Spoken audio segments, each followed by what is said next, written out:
वहाब इब्न मुनब्बिर रहमतुल्लाह ताला अलैह फरमाते बनी इसराइल का एक बादशाह अपना महल बना रहा था, एक बूढ़ी औरत की कुटिया भी महल में आ गई, झोंपड़ी, बेवा औरत है, लवारस है, औलाद कोई नहीं। बादशाह ने उसको कहा कि अम्मा जितने पैसे तू कहेगी ना मैं दे दूंगा, मेरे हाथ बेच डाल।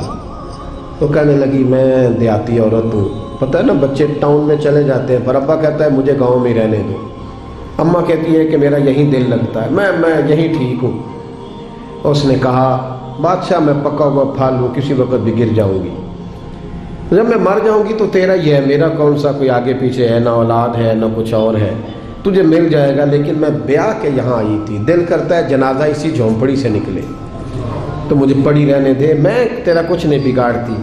उसने कहा वो नक्शा मेरा ख़राब होता है। कई लोगों का नक्शा, हाँ बड़े लोगों के नक्शे ख़राब होते हैं, ये नहीं पता कि अगर जुल्म करोगे तो कब्र का नक्शा भी ख़राब हो जाएगा। हाँ कब्र का नक्शा भी ख़राब हो, का मेरा नक्शा ख़राब होता है, रास्ते में आता है ना तेरा वो झोंपड़ा कच्चा मकान, तो उठा इसको।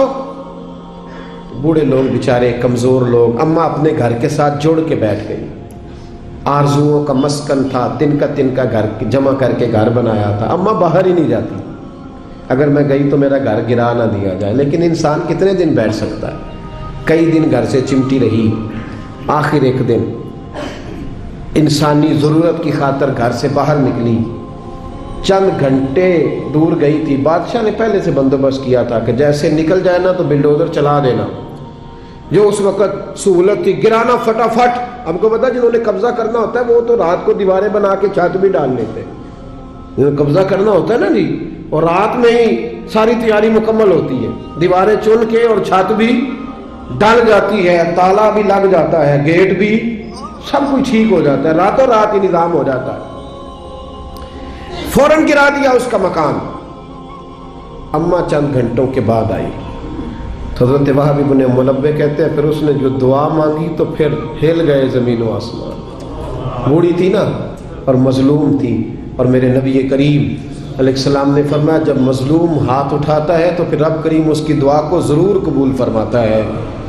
उस औरत ने हाथ उठाए और दुआ मांगी, कहने लगी ए अल्लाह मैं तो मौजूद नहीं थी पर तू तो मौजूद था ना, अर्श के मालिक मैं तो मौजूद नहीं थी पर तू तो मौजूद था, मालिक तेरे होते हुए मेरा गरीब का घर गिर गया।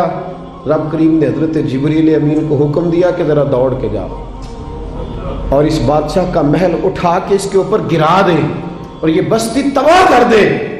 जिन लोगों ने एक मजलूम की सारी कुटिया बहा दी, कहा वो महल, वो मिस्त्री, वो साथ शामिल होने वाले, वो इंजीनियर, वो एक ही जगह तबाह कर दिए गए।